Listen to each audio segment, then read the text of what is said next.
This is the American Indians, Indigenous Peoples Truce.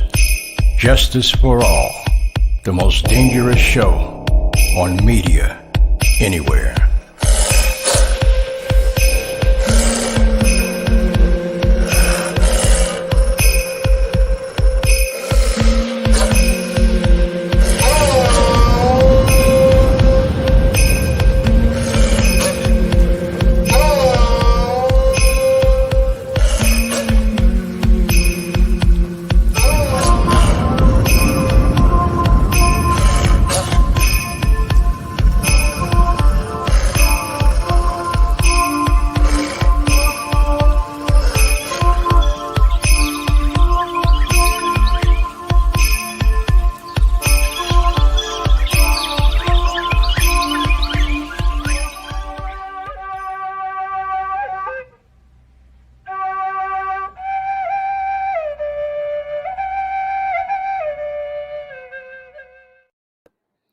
OCO and greetings, Halito, to all of you out there in TV land. Aya Jago La Waya Sanoi. I'm Jay Winter Nightwolf. So let's take a moment and pause to acknowledge the traditional stewards of these lands that we reside on, and especially our ancestors, descendants, and all indigenous people who live now and ever, forever here in these lands that we call Turtle Island. Welcome to Jay Winter Nightwolf Live. We have a very special show for you tonight, and it's all about you and the questions that you have. I want to say hello to my brother Joey Walker, to David Speller, and all of you that are watching this show tonight. Before we go any further, we got news from Indian country with my Cherokee brother, a member of my tribe, the Achota Cherokee Nation, Don Walker. Take it away, Don.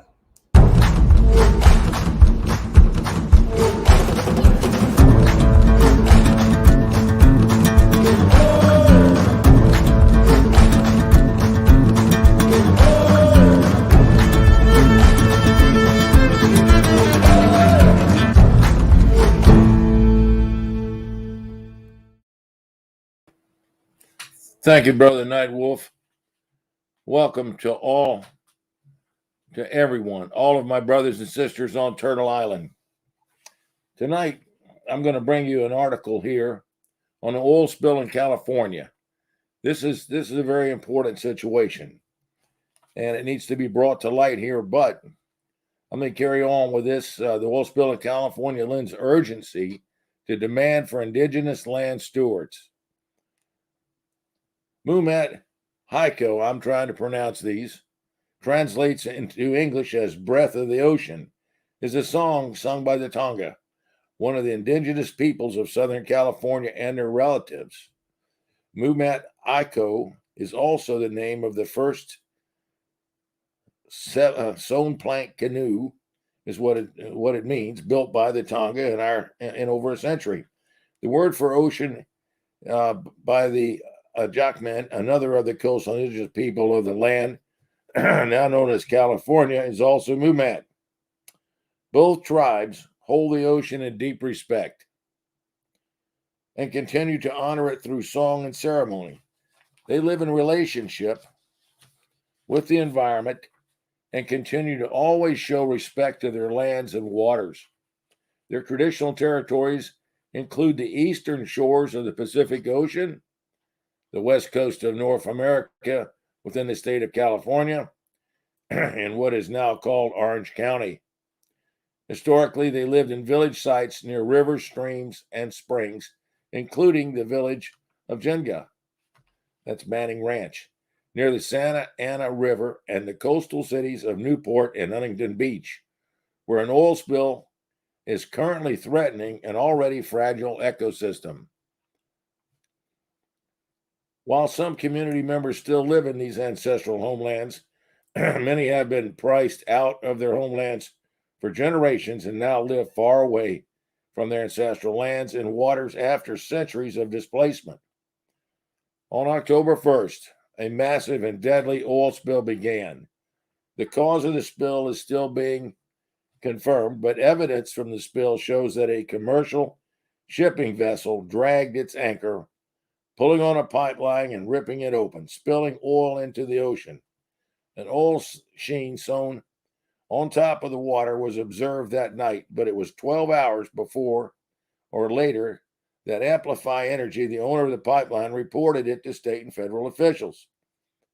The company has estimated that the ruptured pipeline released 126 gallons of oil into the ocean, onto the beaches, and into the wetlands. The areas most affected by the spill are within the cultural corridor that stretches from what is now known as Huntington Beach down to Crystal Cove. Prior to colonization, this area was highly populated with multiple villages. Now that tribal community members are actively working to reclaim and restore relationships with coastal lands and waters in this cultural corridor.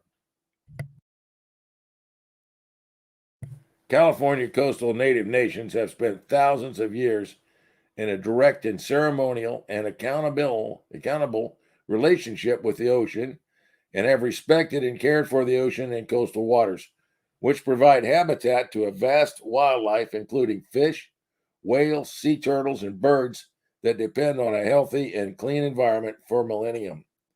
These coastal lands and waters are essential to the cultural, spiritual, and physical well-being of coastal native nations. Offshore oil and gas drilling and exploration off the Pacific coast puts these coastal lands and waters and the plants, animals, and ecosystems and communities that depend on them at risk from oil spills. Tribal community members are actively working to reclaim and restore relationships with coastal lands and waters in this corridor. To read the whole story, go to truthout.com. That is TRUTHOUT.com.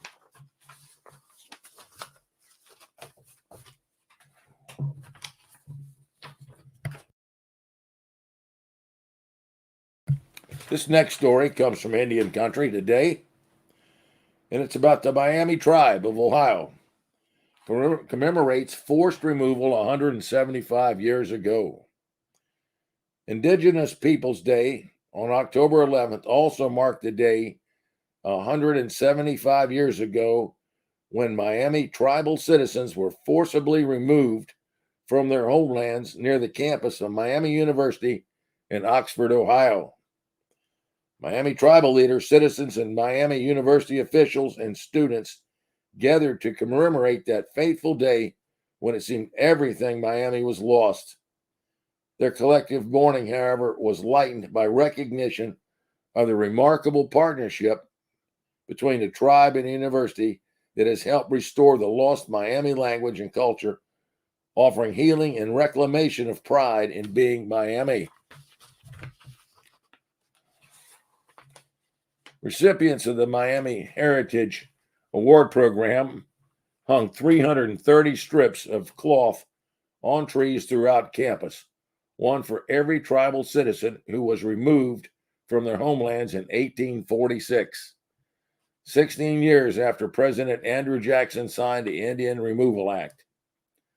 Today, 39 Miami students attend the university with a fee waiver as part of the Heritage Award. I think that's really special. Since they took their land, now they don't have to pay to go.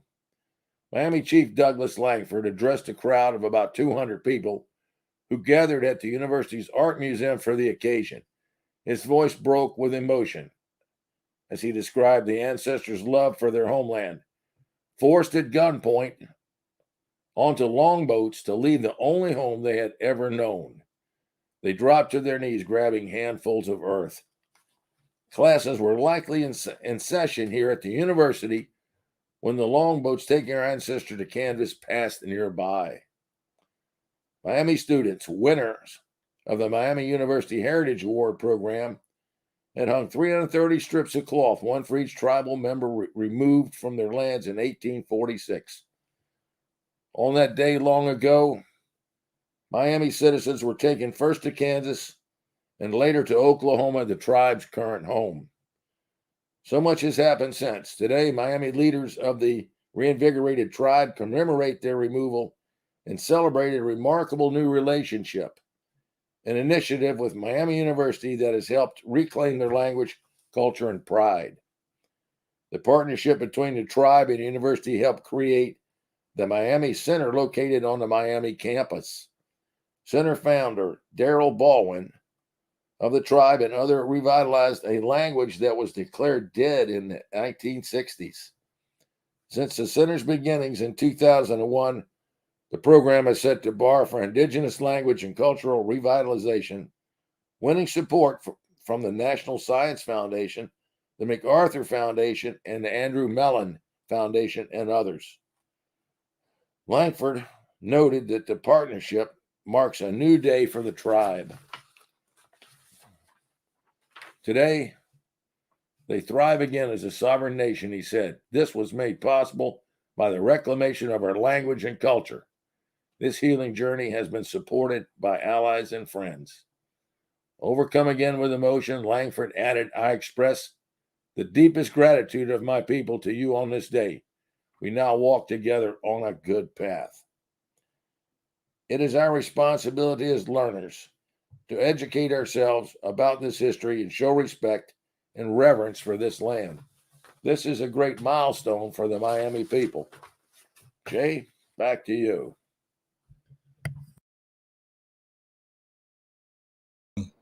Deb Haaland, the Secretary of Interior, the first Native Secretary of the Department of Interior. Her mother passed away a couple of days ago. Deb, I know what it feels like to lose your mother. That was the hardest day of my life. But you know what? You're going to be okay, because Great Spirit's going to take care of you. And now she's in the arms of the Creator. Thank you, Don, for news from Indian country. One more thing I want to mention about it. Deb Haaland's mom was a United States Navy veteran, and she worked for years educating young Native children. And Deb's father was a career Marine who was decorated many times for what he did as a Marine. So to you, Deb, it's going to be okay. Our arms of love are around you. Thank you, Don. Appreciate your help always. Okay. I want to say hello, special hello, to Leslie Frye, who is the executive producer of my television show. Halito. Halito, how are you? I'm doing very well. I'm sorry I'm off camera this evening. I'm trying to do some work in the background, but I am here, present, and ready to get into this conversation this evening. Okay. Can we bring the other guests on the screen now? Yes, we can. Thank you.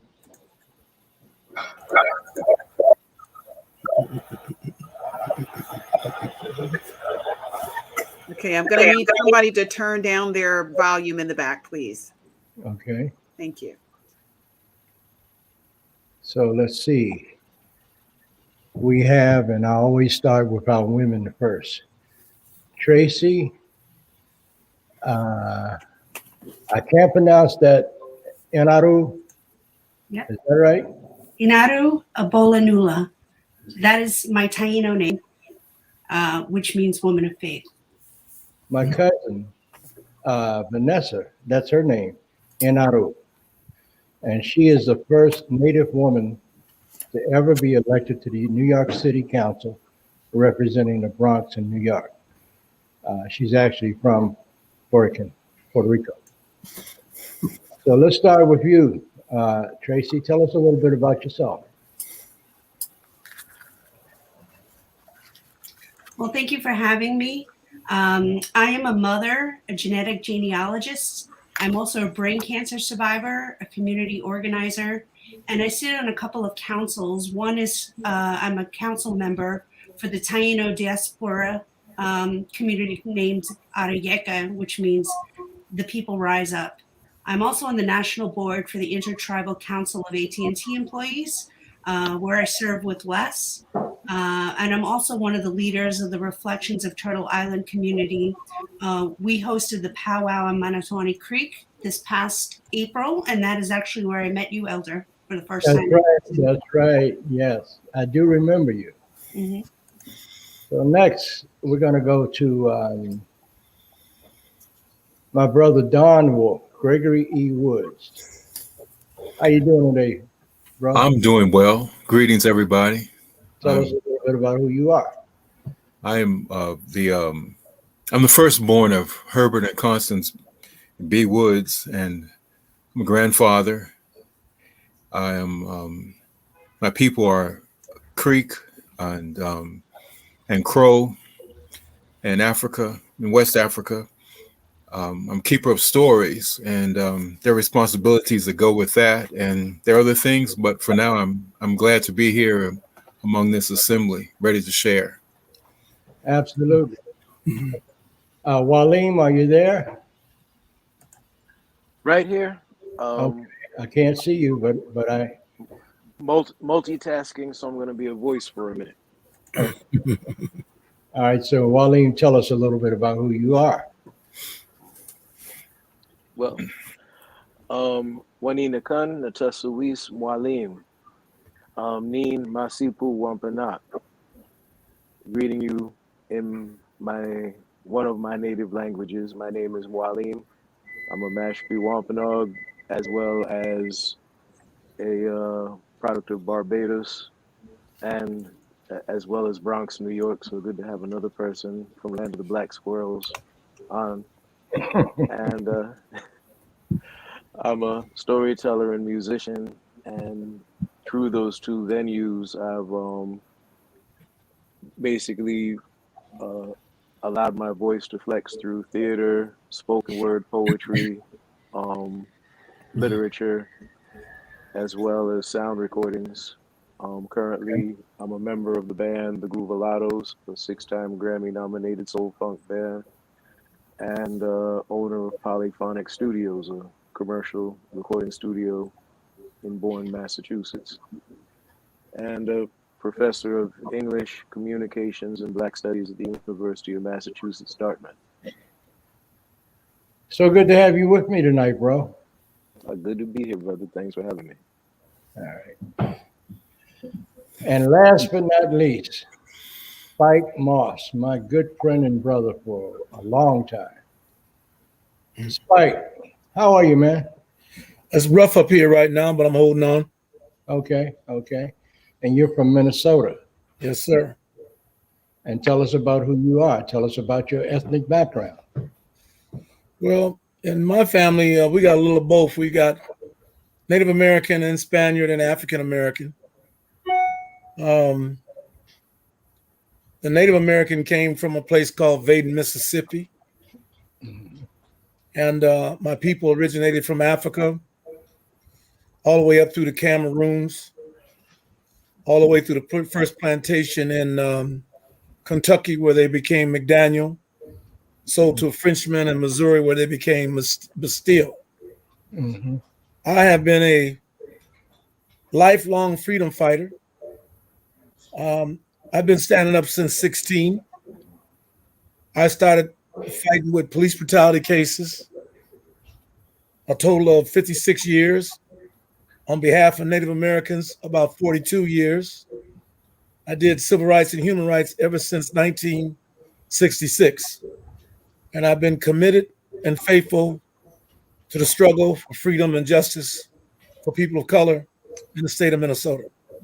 Absolutely. So, do we have Kwame Sunhorse on with us? I think Kwame's once again having problems with his internet connection. So We'll come back to him. We'll come back to him, but let's hear. Oh, here he is. Kwame, can you hear us? Okay, he's still frozen. Can Judge Don Walker give us a little background on himself, and then I can complete it, and then we can go ahead with our questions. Don Walker. Yes, Brother Nightwolf. I am a father and a grandfather, and elder in my family at this point. I'm the oldest living son of my father. I have worked at several occupations in my life, one of them in the judicial, the other in the building industry, which I am still involved with. I'm a member of the same tribe you are, brother, the CHEROKEE of Alabama, and very proud to be part of that. My heritage comes on my mother's side from Cherokee County, South Carolina, my mother and my grandmother. My dad was Army, so I managed to move a whole lot of places, live a lot of places. I am educated with a number of degrees, and I'm very happy to be here with you. Thank you, Brother Nightwolf. Always good to see your face, Don. Tonight's show is where the audience have the opportunity to ask us questions. So Leslie, take it away and let's get started. All right. And before we do that, I got to introduce myself too. I'm Les Frye. I am the executive producer of Jay Winter Nightwolf Live. And as Traci spoke, I am the vice president of the Eastern chapter of the Intertribal Council of AT&T employees. I am of Choctaw heritage on my mother's side and of Cherokee Catawba heritage on my father's side. I am also West African and now in the process of doing research on my family history. All right. All righty. So here we got a question from Hugh Akata. He wants to know, how is the President 46 doing on indigenous issues? Who wants to answer that first? Well, he's made some efforts, but to me, not enough, but that's okay. At least he's trying. He appointed Deb Haaland, who's a Pueblo Indian, as a Secretary of Agriculture. I mean, not agriculture, Interior. And that was a great move because that was the very first time in the history of these United States that a Native woman has been appointed in an official cabinet position in the presidency of the United States. Now that I got to say yes about that. But you know what? To me, that's not enough. He could do a lot more. Now, I'm not an Obama freak, but I will tell you this. When Obama was president, he brought about the first tribal summit of Native America and invited leaders from many different nations. And he did that every year for 8 years. I even had the opportunity to go to 2 of those summits. He brought some of the great leaders out here like Tex Hall, the 3 affiliated tribes, and so many other people. And he actually spoke to the National Congress of American Indians.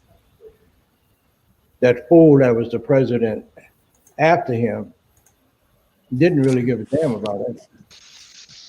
And it's proven with what he did or didn't do.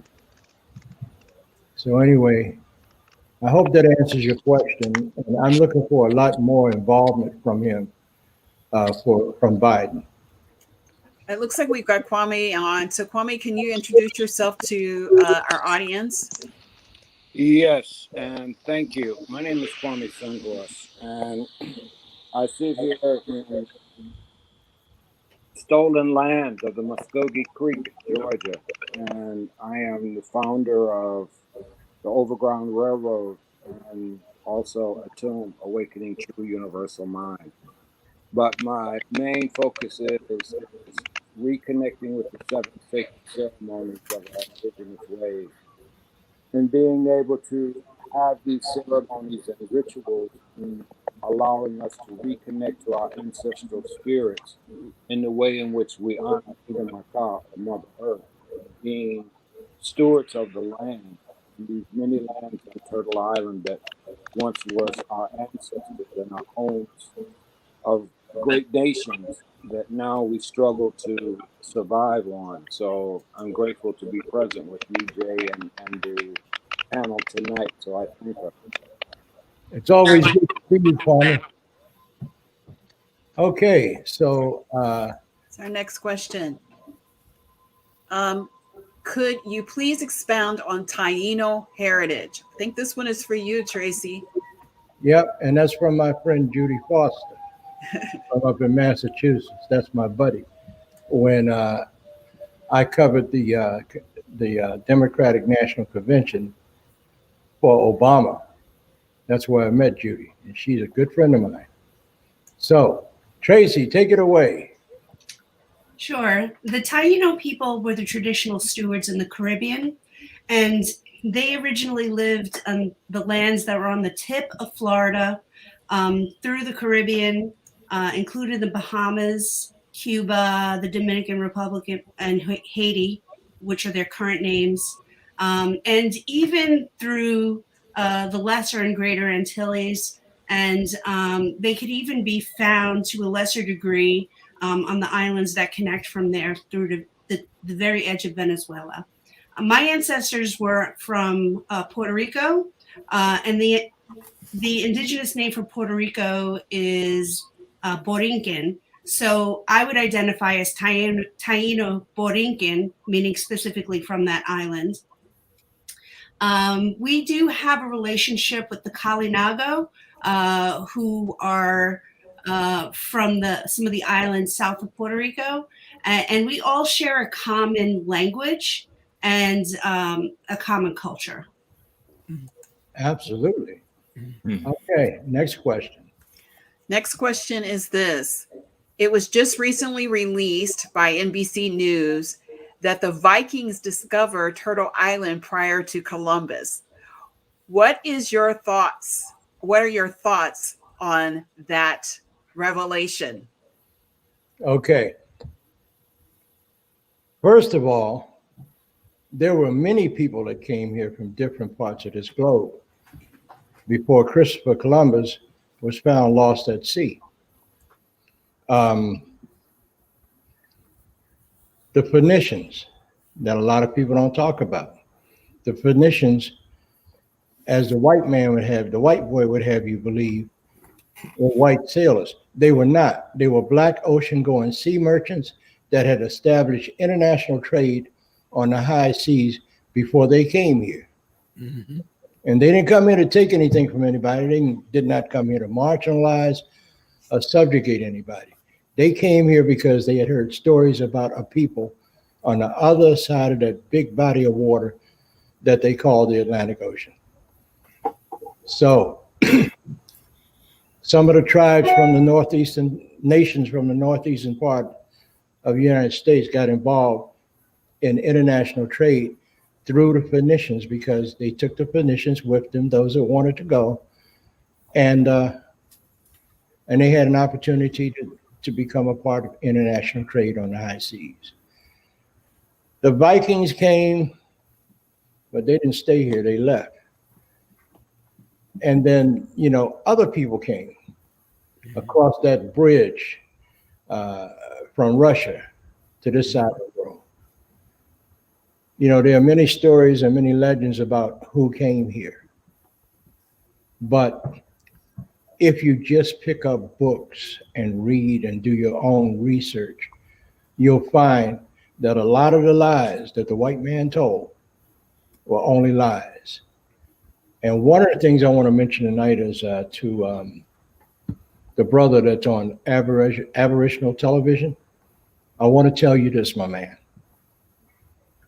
I don't have an argument with you because we both know who the real, enemy is. And we both know who the satanic, crazy people that were genocidal maniacs, another one of our enemies. So I just had to put that out there. Anybody else want to make a comment on who came here? I'd like to, Jay. Go right ahead. I believe there is some evidence, although scant, but the possibility of the Aztecs being in the Chesapeake Bay. True, very true. We also don't know exactly who came here first, and whether it be Vikings or Phoenicians, Aztecs, people from across the Bering Land Bridge, but the answer will be found from the Creator one day in the next life, because we don't really know who was the first human to step on this continent, and we probably never will while we're here. Okay, Mwalim, what do you have to say about that? Mwalim, are you still with us? Or are you frozen in time? I'm right here. Okay. Okay, I lost you for a second, so please repeat what I missed. The first folks that came here from other parts of the world. Okay, the first folks who came here from other parts of the world. Mhm. Well, the initial evidence would indicate that they came from the African continent, and would have definitely predated any voyage by Columbus or the Vikings. Subsequent evidence of the Vikings, as well as another seafaring group that came out of latter-day Prussia, Ottoman Empire, also were noted as visitors. Subsequent to that would have been the crossing of the Bering Strait. So basically your Siberian population and how that story came to be. Mm-hmm. So all of this would have happened well before Columbus. So Kwame, go right ahead. Can't hear you, Kwame. Okay, and they came before Columbus by Ivan van Sertima.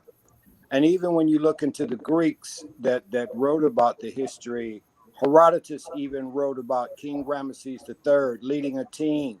King Ramesses III came to these shores of Turtle Island and navigating the seas here in Turtle Island in 445 BC.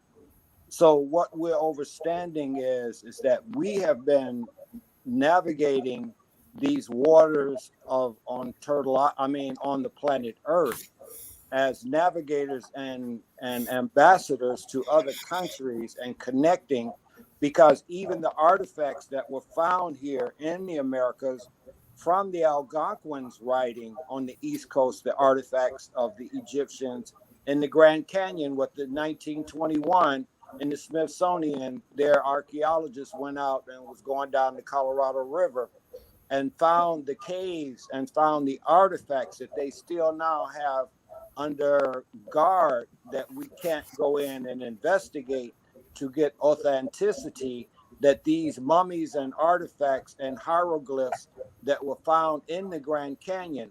But when we go back and trace what our ancestors told us, even at the Return of the Ancestors in 2009, in the Eagle and the Condor coming back at the Grand Canyon, bringing these energies back with the folks from the Middle America, from the North, from the Central, and from the South Americas, we all met here in Turtle Island in order to acknowledge the prophecies that we have been taken into the inner earth by the ant people, which they call the ant people, the black people, that Right. saved them from the ice age, and then they returned them back to their sacred lands. And the eagle and the condor took the indigenous to the south, and then the eagle was the one that was the spirit bird for the north.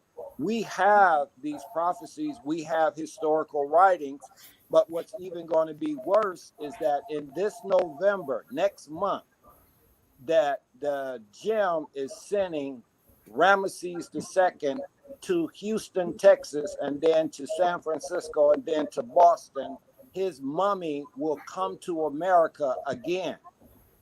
Right. Okay. Kwame, can you pull your camera down just a little bit? Because all we're seeing is your, yeah, thank you so much.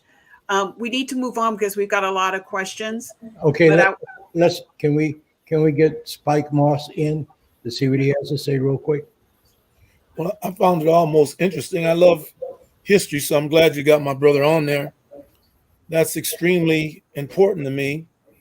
And the way you started Nightwolf with the trade that went on for just decades between black sailors, all the way to when the Spaniards came, black sailors on those ships. But we have consistently left that continent and followed that bridge before the water came all over this planet. Mm-hmm. A matter of fact, at the end of 2020, they announced on the news on America, they had found the bones of a brother in South Africa over 50 years old. So now you got to try to guess, how old were we really when we started this migration and started traveling? If you found the bones at the bottom of the country over 1 million years old, how old were we before we got to the bottom? How old were we when we got to the middle of Africa? How old were we when we got to the east coast of Africa? How old were we when we left the land of Persia called Iran today? How old are we, and how long have we really been traveling all over this universe? So the historian you got on the program is extremely important, because in American education, they want nothing like that knowledge to be known. Why would there be a tribe of Native Americans building pyramids like they built in Egypt? They don't want you to know too much of anything. And so you need scholars and historians like my brother and yourself to at least tell your truth, that everything came from one thing, the human race. There are no races of people. There are nationalities that speak to the nation you come from, but we all came from the human race, and he's busy trying to divide us into different races of people as if there's someone with two hearts or green blood or something. We're all the same species. And that history ties you together no matter what you do. You know, like I said, when I started, Spanish blood, Native American blood, African blood. And like many of us, I hang on to all of it. If that's my history, that's my history. That's right. That's right. Okay, Leslie. Let's move on because we do have a lot of questions waiting. And can we just kind of limit our time to answer these questions to be some brief explanations, since we have so many questions? Okay. All right. We have one more from Judy Foster. How do I get on an official role? Okay, who wants to take that one? You want to put that on me? Can I speak to that very briefly? Of course you can. You're the boss. No, not yet. Judy, if you want to be on a roll, the first thing I need you to do is to do your research. Do as much research as you possibly can to show who your heritage is. And depending on what nation you're from, be it Cherokee, Choctaw, Creek, or such, I think it's easier for you if you are Cherokee to show your lineage and to be on a roll, to be put on, become part of that nation. Right now, the Choctaw, the Creek, and the other 5 civilized tribes still go by blood quantum, by blood. And if you can't prove that, you won't be able to get on the rolls. It's not until they diminish that and abolish that from their rolls will you be able to prove your lineage to be on the roll. One of those 5 civilized tribes, like none of the other 1,200 tribes were civilized, are the Cherokee in Oklahoma. And they have eliminated blood quantum as a qualifier to be a Cherokee. And Exactly. that blood quantum thing was something that the white boy put on us, separating us, keeping us apart from each other. We didn't have any arguments before they came over here and started the mess they started. They invaded us, and brought their mess with them. So I can go on and on about that, but no, we got other people who got questions. Traci, did you want to say something about that? I had a question actually. I know that the Cherokee no longer have blood quantum as a requirement, but are the roles still open for new people to enroll who are not born into the tribe? Yes, because there was a lawsuit that I assisted him with when I forget this fool's name that was the chief at the time. And I said fool because that's what he is, considered to be a white Indian. He was trying to kick all of the Cherokee freedmen out of the tribe. Those are Cherokees with black blood or black people with Cherokee blood. And he actually went to the casino and got money to try to foster his hate. Mm-hmm. So when you go to Indian country, people ask you this one question: who are you? And who's your family? That's all they want to know. Who's your family? You know, and they can take it from there. But this whole thing of trying to qualify somebody by the amount of blood that they have, you know, if we continue to let that happen, guess what? That's a forced elimination of Native people. Because when you get down to the point that they say you have no blood, no Native blood, then you're gone. So what's left? This is a dilemma that has happened to people who live on reservations. Most of the people that live on reservations do not marry within their tribe. They go outside of their tribe and get married. So that means that your children that you have as a result of that outside marriage is going to be less blood than you are, and therefore not have any rights to his heritage or to the reservation rights or anything like that that makes you a sovereign or nation. So right. It is a forced type of genocide. It is exactly what they meant. They knew that we would be immediately diminished by that if we were concerned about race. Race, in terms of race, like black, white, and all of those other things, are new terminologies. These are things that just happened probably maybe 4 or 5 centuries ago. But before that, you were nations of people. It was not race.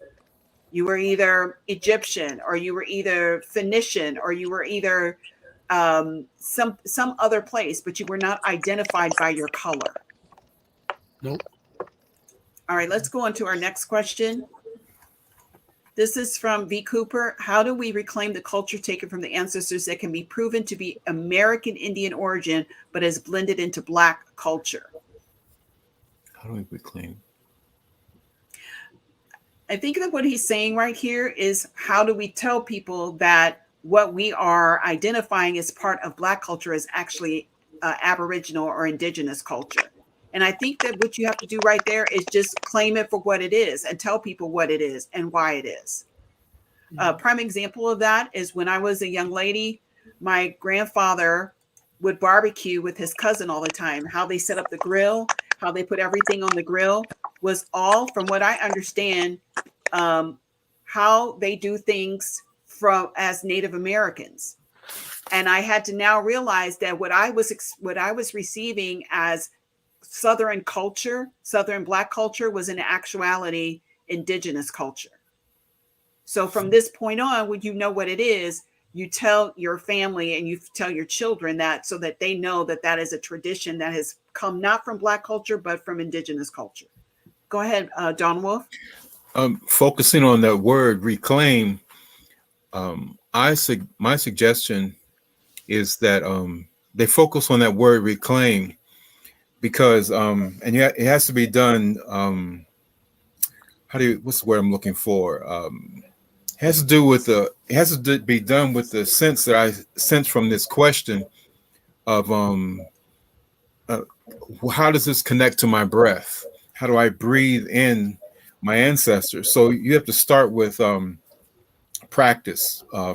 Say that you discover that your tribe had let's say a warrior tradition. So what is that? What does that mean? So in the American context, it's conquer, conquer, conquer, conquer. But what did it mean for your tribe? Because the tribes had a way of balancing things out. the warriors had to be balanced after and before war. What were the ceremonies? What were the techniques? And so it's a building process. Often people are very academic in their approach, and my suggestion is to be academic, but also be practical. What does the earth feel like to your people? Can you sit still for long periods of time and listen to what's in the wind, what comes out of the earth? Have you revisited the land where your people come from and sat and walked on the ground? And how do the old people feel? How do they talk? What's the rhythm of their language? And that's a start that helps with that angst that's inside of your soul, because you feel disconnected from your people, or you weren't even told about your people until later in life. Go ahead, Kwame. Um, I think Traci has a question too. Oh, sorry. Go ahead. Go ahead, Traci.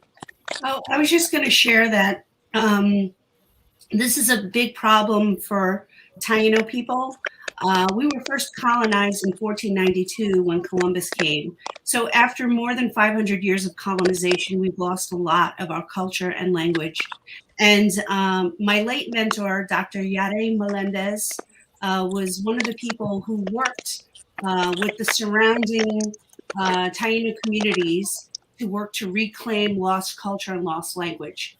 And a lot of their practices were, we had in Puerto Rico, we had 1,000 words of native words. And so she looked at these communities that shared the same 1,000 words and looked at their grammar and looked at, their inflections on how they use these words. And so we were able to reconstruct the language. And a friend of ours has published a book on how to relearn the Taino language based on that research. And Les, we can get you that information for the show notes as well, if anyone's interested. And so it's a constant process, especially after you're, more than 500 years disconnected from your ancestors. But it's justice to relearn that, to reintroduce that culture. And, it's taking back what the colonizers took. And so I say do that with pride, do that with boldness. You are going to have people and I'm sure I'm going to get some hate mail for this, because people will say that's not authentic, that's not original. None of us can go back in time 500 years. And so this is the best we can do. And I assure you our ancestors are proud of that. Absolutely. Right. That's right. And I found out something just yesterday. My cousin, Vanessa Inaru, called me and told me, she said, I did some more family tracing of us. She said, did you know, she said, grandma's name was Sylvia Robles Cruz. She said, but I discovered that it's Sylvia Delgado Robles Cruz. So, the more you search, the more you'll find. The more you read, the more you'll understand. Go ahead, Kwame. I see you got your hand up. Kwame. Excuse me. Kwame. You're frozen in time, Kwame. Yeah, I think he's frozen again. He's going to come back on. And maybe we can pick that question up when he comes back, but we have to move on. We have a lot of questions. Okay, what's next? Our next question is from Black Manhattan. We are descendants of American Indians shunned so much because why are the descendants of American Indians shunned so much? Because we are labeled as African Americans. Okay, I think I know what he's talking about. Native people that have black blood and they look like what the white man has wanted us to believe, you look like you're black.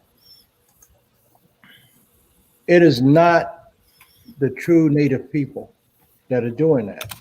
I blame a lot of that on those that consider themselves to be white and Indian.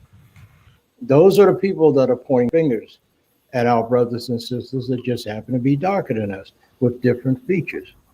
But if you go back in history, at least 500 years, when they stole and brought the African here against his and her will, they didn't bring slaves here.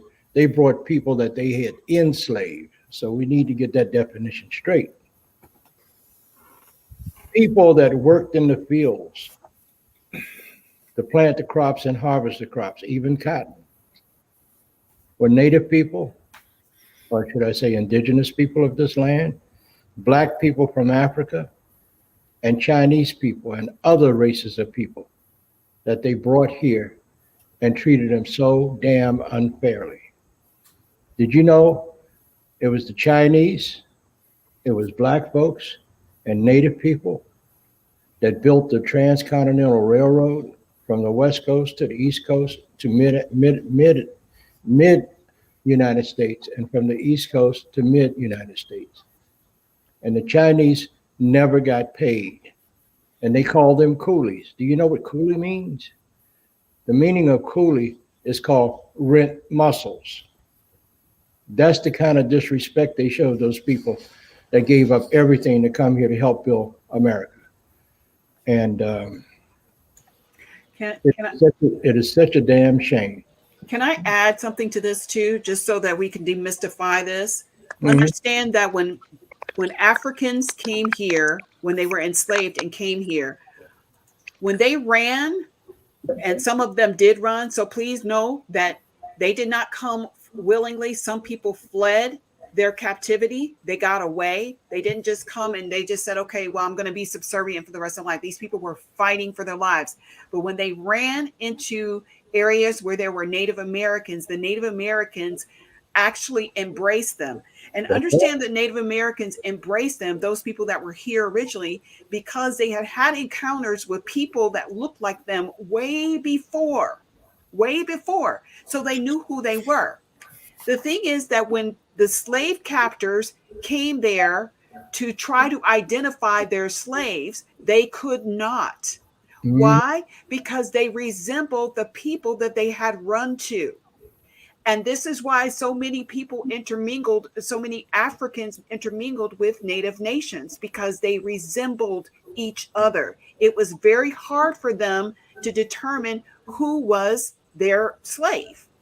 Mm-hmm. So there means that there were melanated people, depending on what color, the scale of melanation you want to call it, there were melanated people here enough to receive black people that were Africans to them when they ran away. Right. Yeah, because 50,000 years ago, the African came here as free people, only to see who these people were that they had heard about. And we have memories of them 50,000 years ago. And I see Kwame is holding up a book called The Other Slavery by Andres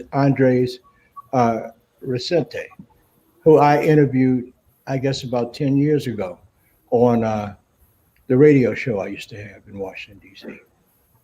And I'm gonna see if I can get Andres back, get him on our television show in the very near future. We had a very before I get cut off again. I just want to focus, because we're all saying what's very important, because for the whole of it all is that we were all people of color here on Turtle Island. We got invaded by people of absence of color. They turned that story around, in that we identified and looked as the same, but they were the odd person here. Because even with Carl Jung, when he met out with the Hopis, they said that they had an empty spirit, that they were evil.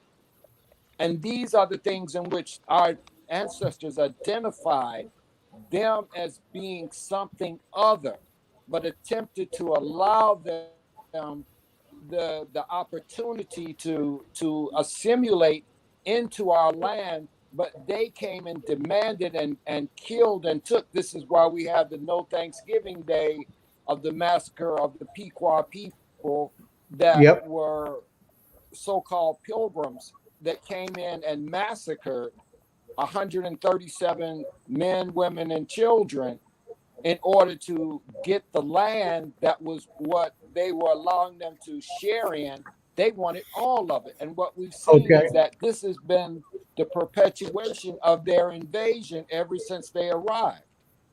Okay. They didn't come here with good intentions. When they got here and they saw this land, No.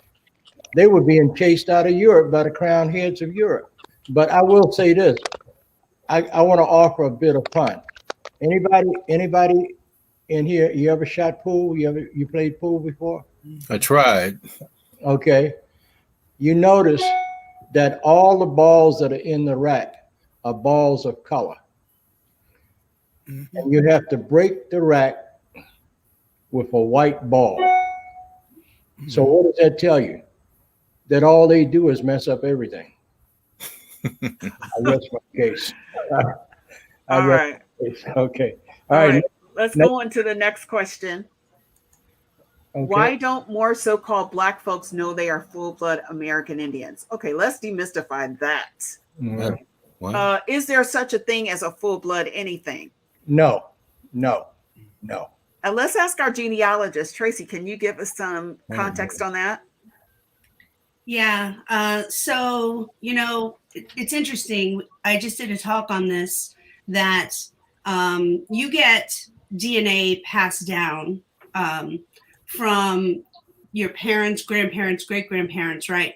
But when you go back 10 generations, you're talking about more than 4,000 possible ancestors. And so most people only know their ancestry back 3 or 4 generations. That's about 1.5% of your possible ancestors, right?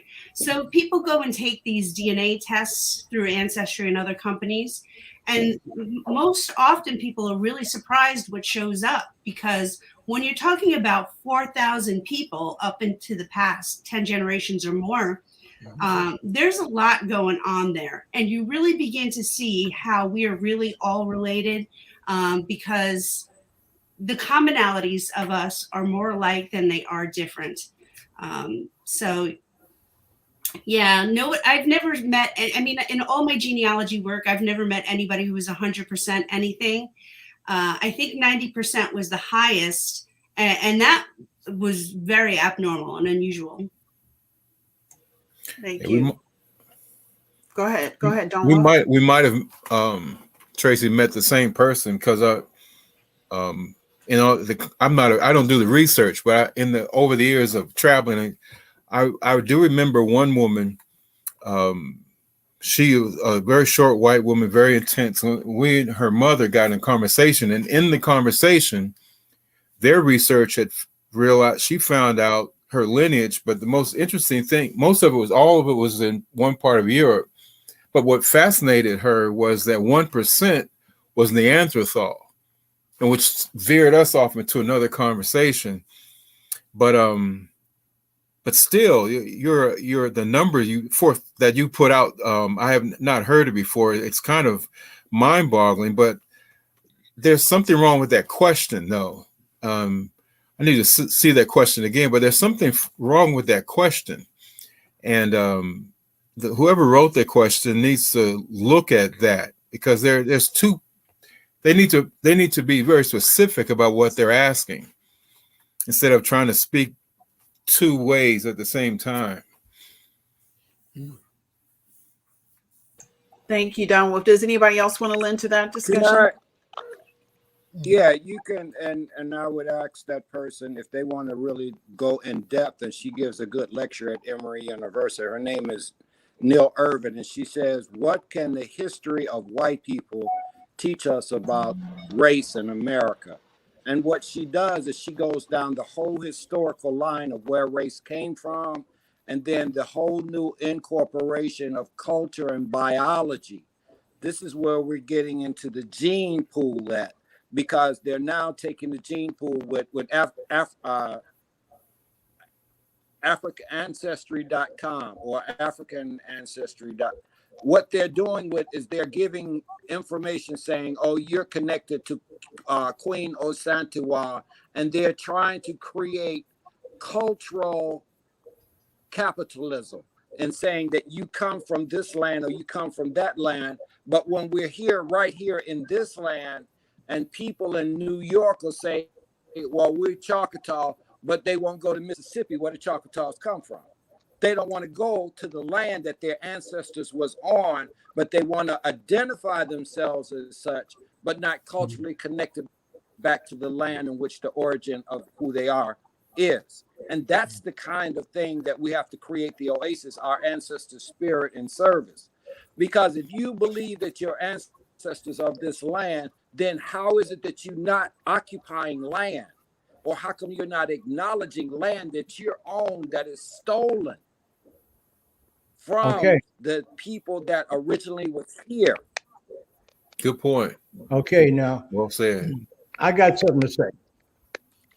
I don't want the folks that are watching this broadcast that claim to be white or have a large amount of European blood to think that I'm a racist. No, it's not true. The point that I'm trying to make in all colors and cultures, that all white people are not bad. Just like all native people, all natives are not good. There's some natives I don't want to be around if they were the last people on earth. And all black people are not good. It has to do with, like Dr. King said, the content of my character, not the color of my skin. Does that make sense? Yes. We are now at 8:08. We can go to the 8:30 mark, and we got a lot more questions to answer here. So, like I said, can we please have our answers be very succinct? Let's try to get to as many questions as we have, because we're not going to have this opportunity until next month. So I'm going to bring in this question right here. The so-called Black folks in America are the Aboriginals and have always been in America. Why are y'all scared to say that? So this is one of those situations where we're talking about terminology. And I want to know your proof on that. What are you saying? What is Aboriginal? Because Aboriginal means indigenous. These are terminologies that we use as placeholders. These are terminologies that were created by Europeans. So what nation are you from? If you are Aboriginal, what nation are you from? Who are your people? And the follow-up question to you, Braveheart 334, what is your proof? What is your proof other than something you heard somebody say? What is your proof?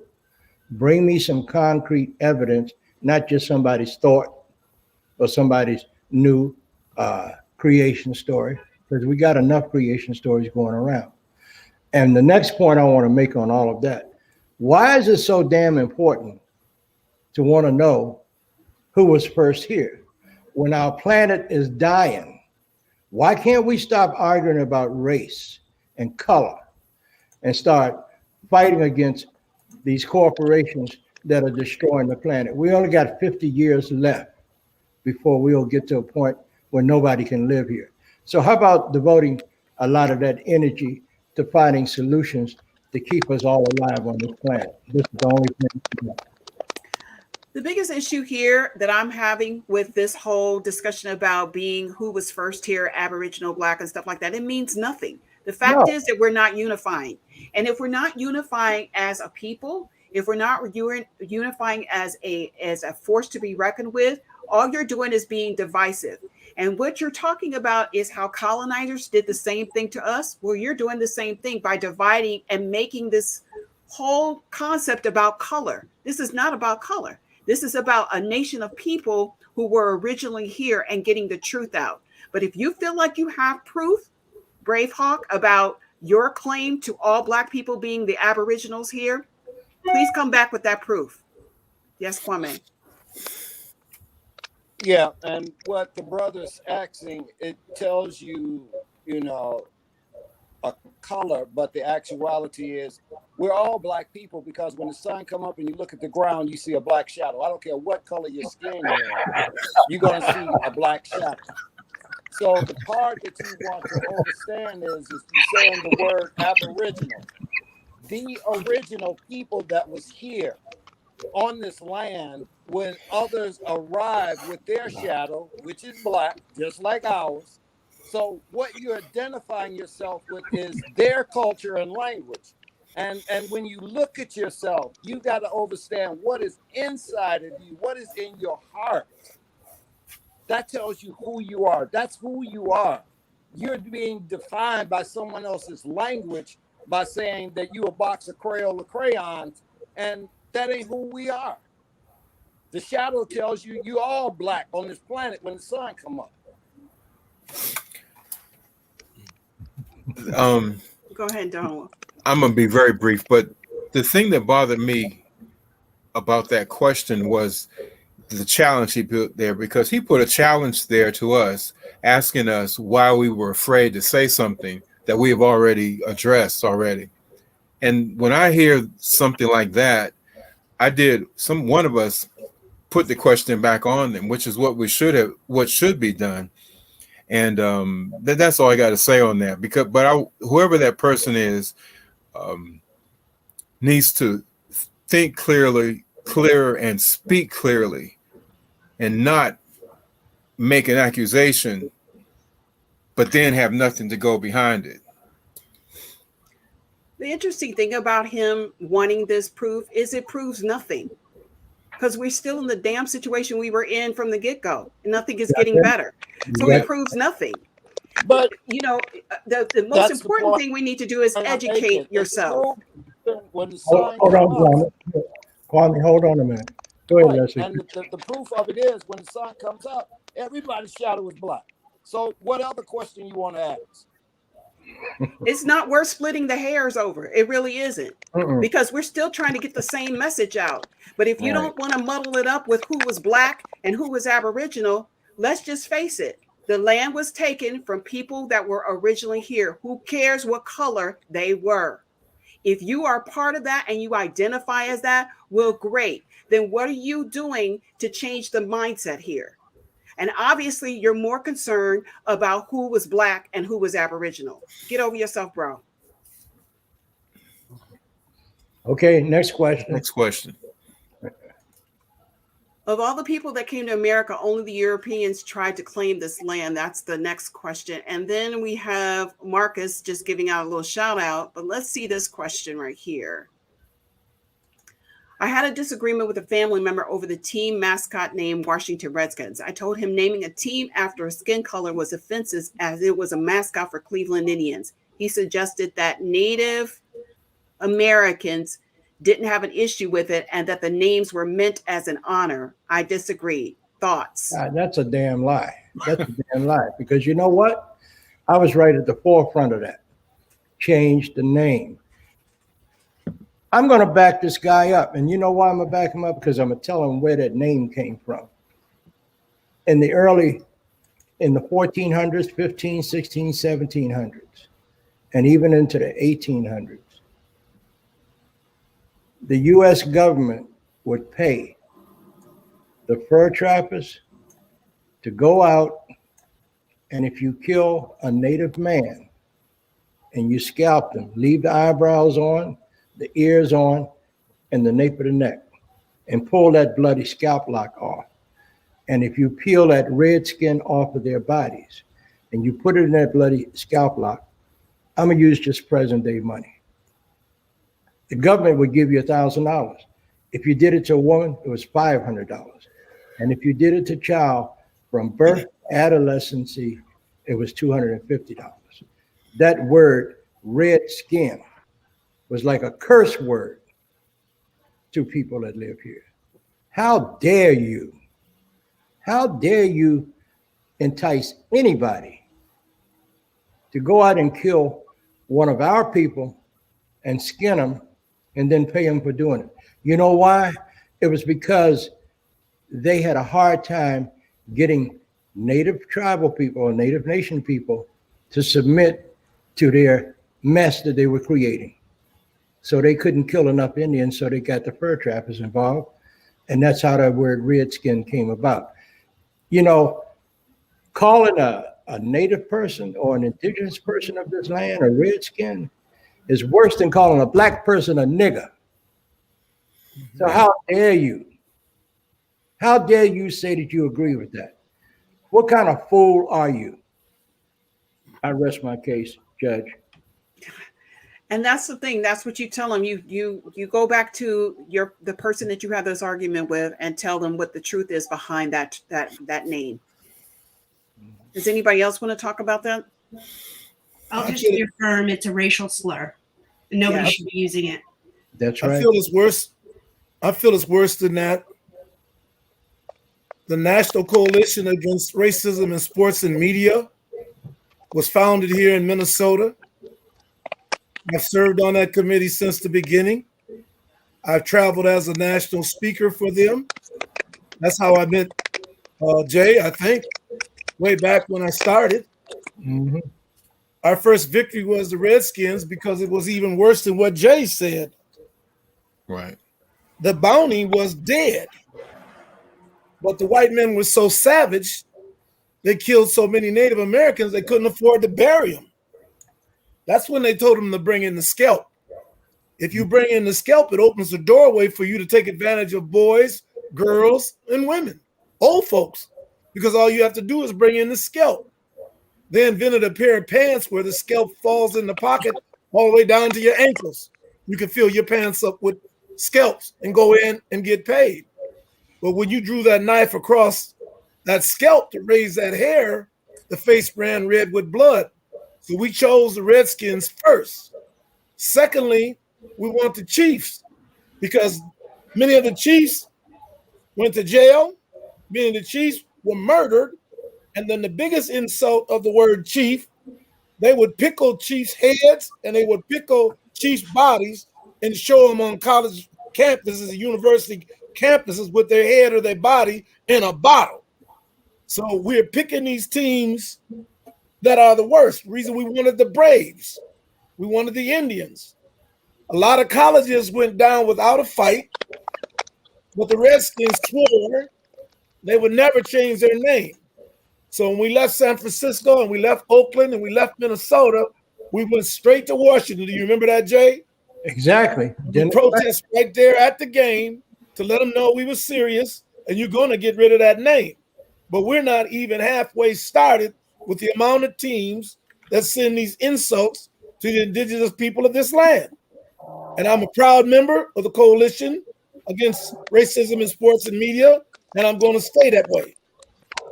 Okay, we just had a question up by whose name? Harold But Moran. also, could I add to that? Actually, we have a couple of comments from Kwame and one from Chief Lovell Eagle Elk, who just came in. Thank you for joining us, Lovell. Thank you. Glad to see you, Lovell. Go ahead, talk. Hey, I just want to say something real quick. I really respect what all of you are doing on the panel, and shows like this serves as a really good place to teach and for people to come and learn. I'm actually, I can't stay on. I just want to make a quick comment, and I want to thank everybody for being on here and teaching. There's a movement going on today. There's a lot of people that's waking up, and there's some good information that's being shared, and there's a lot of bad information that's being shared. That Redskin is one of them. The head, just like one that Chief Sunhorse was trying to correct somebody on social media one time by telling them that we don't glorify heads on helmets because traditionally, our people were decapitated throughout. For hundreds of years, they were decapitating us and putting our heads on stakes from King Philip or Metatime all the way down to the Cape Fear. There's down in my region, there's a road today called Point Peter. That's what it's called today. Back in colonial times, it was called Niggerhead Road because they put our people's heads on roads to deter others from rebelling, rising up and fighting against them, to send them a message. So I want to say to the audience, open your mind and listen to everybody on this panel and just consider, maybe you're not right about everything. Maybe you're right about some things, but you don't know everything. I don't know everything. Uncle Jay has been in this walk for a long, long time, and some of the other panelists on here too. Open your mind and listen to them. Learn. a good leader is one who listens and able to also follow. That's all I had to say. I hate that I have to jump off, but I got to go. So Thank thank you for you. having me on just for that minute. Thank you, Brother Lovell. Good to Thank see you. you. Good to see you. We'll see you Y'all take soon. care. Okay, Yep. you too. Bye-bye. Bye-bye. This question came here, and this is once again from Bravehawk. Bravehawk, I think we might have answered your question before, but there was something that you just said about why are we using the term Black when we're actually the copper-colored Aboriginals of this land. A lot of the terminology that we use during this broadcast are placeholder terminologies because we are teaching people who do not have any knowledge of this history, and these are terms that they identify with. Once they become knowledgeable, they can claim whoever they want to be. But right now, we're using terms for people who don't have an understanding of this history. And that's what they know. Terms like Black, white, Asian, Aboriginal, Indigenous.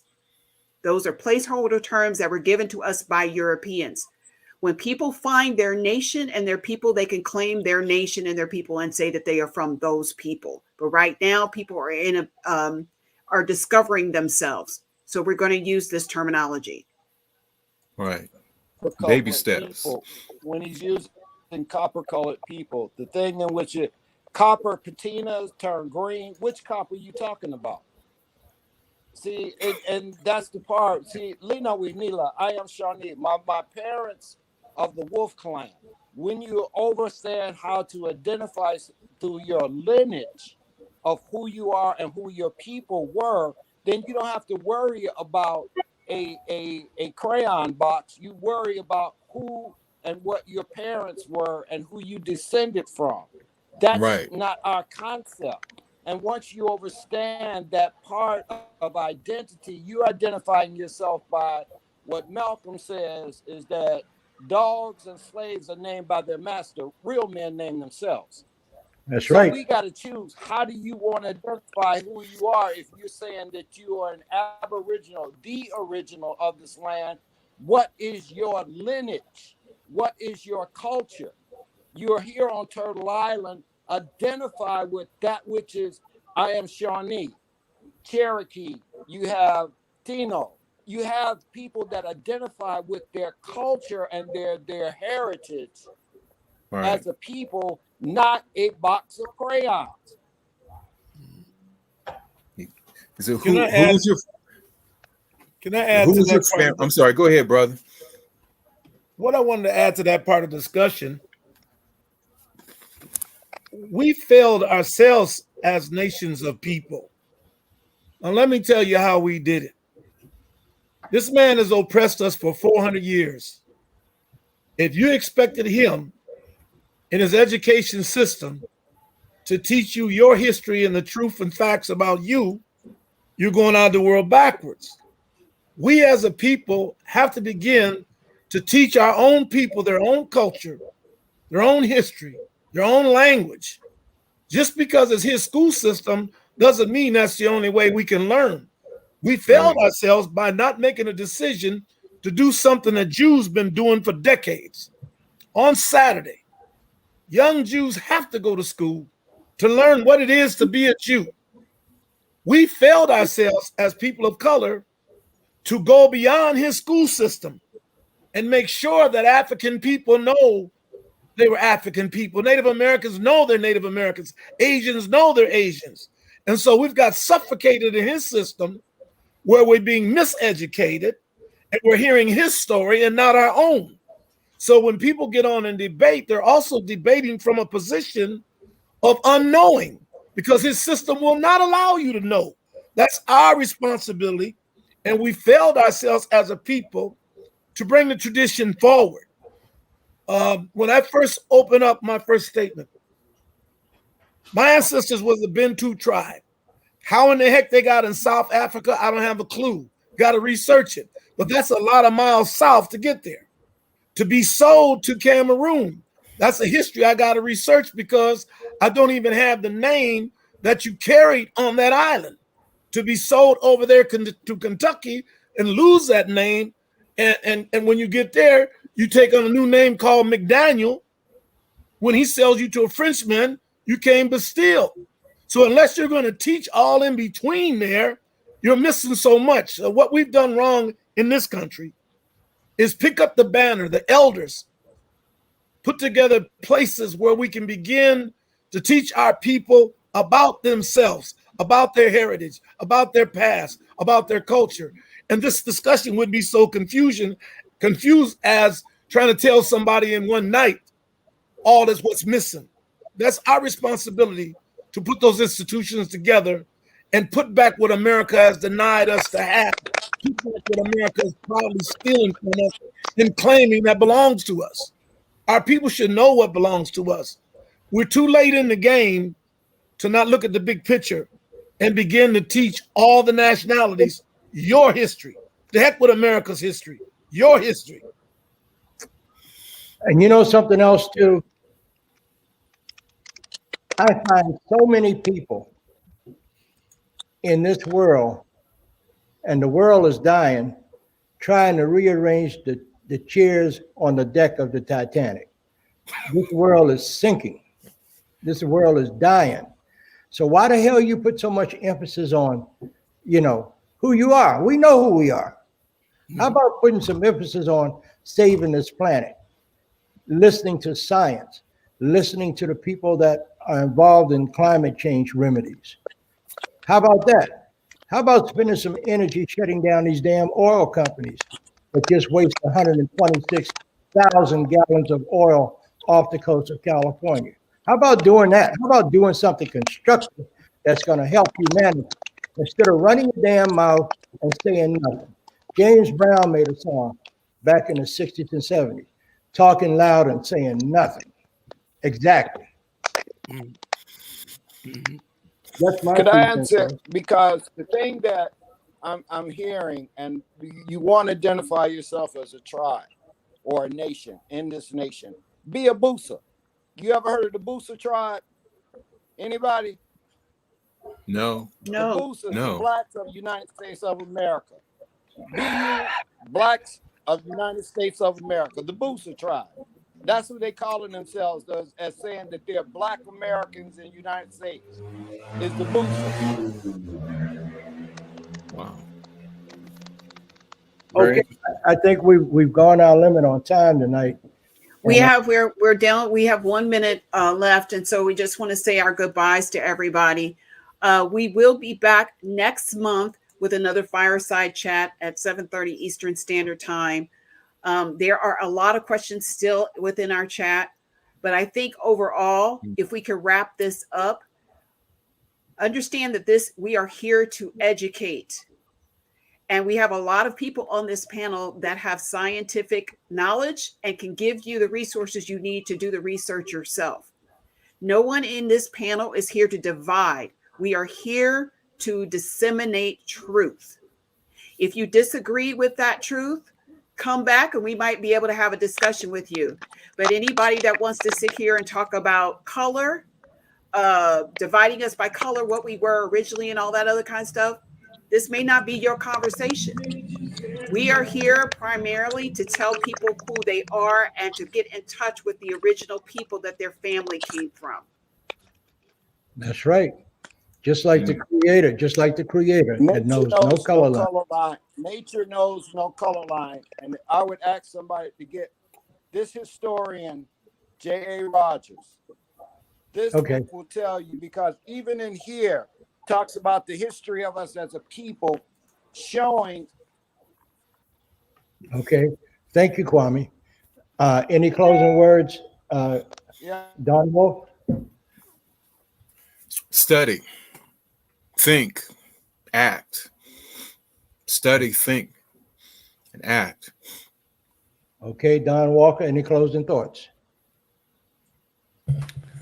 Let's continue the educational process. It's just getting better all the time. Thank you, brother. Spike Moss, closing thoughts. I just thought it was a powerful group. You need to get more of it out there, and more people need to hear and learn. And I still say it's our responsibility to protect and send our history forward. Traci Inaru.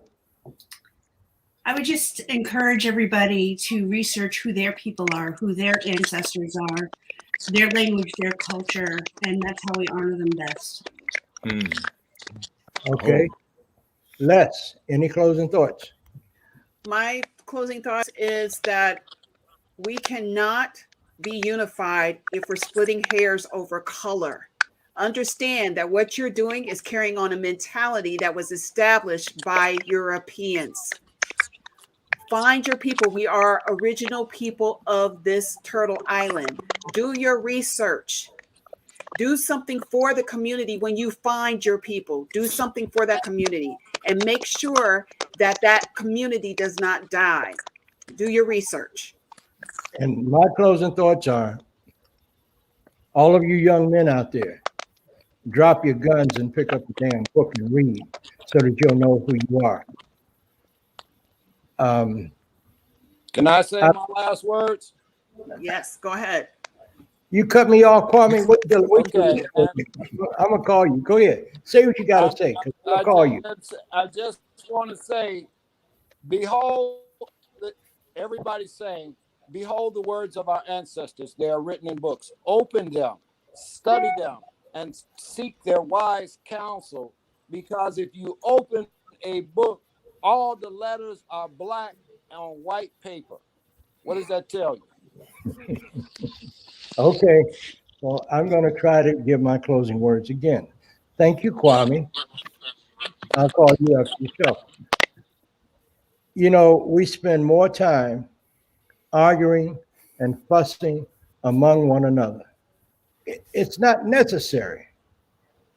We all have one common issue. Where will our grandchildren's grandchildren live in this world? If we don't find a solution to this problem with the climate, the world won't be here, and none of us will be here.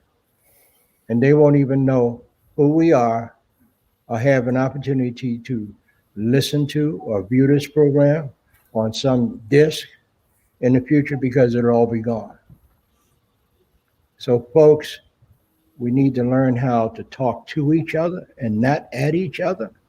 Mm-hmm. We need to learn how to love each other. We need to learn how to do what the Creator put us in this world to do. Bear ye one another's burdens. If you're hungry and somebody down the street that know you, let them know you're hungry. I'm sure they'll offer you something to eat. And if you don't offer that person something to eat, then there's something seriously wrong with you. Bear ye one another's burdens. And I'm not getting Bible on you. That's just common sense. Until we see each other again next week, I'm Jay Winter Nightwolf, Cherokee, Shoshone, Taino, Wolf Clan of the Cherokee. I'll say to you in Cherokee language, Danada, Goai, Wado. Talk to you next week. I love you all of you. Even those of you that make it impossible to love, I love you anyway. Oh, now you're talking about me? Yeah, I'm definitely talking about you. You're number one. We'll talk again soon. Don't go anywhere. Orale.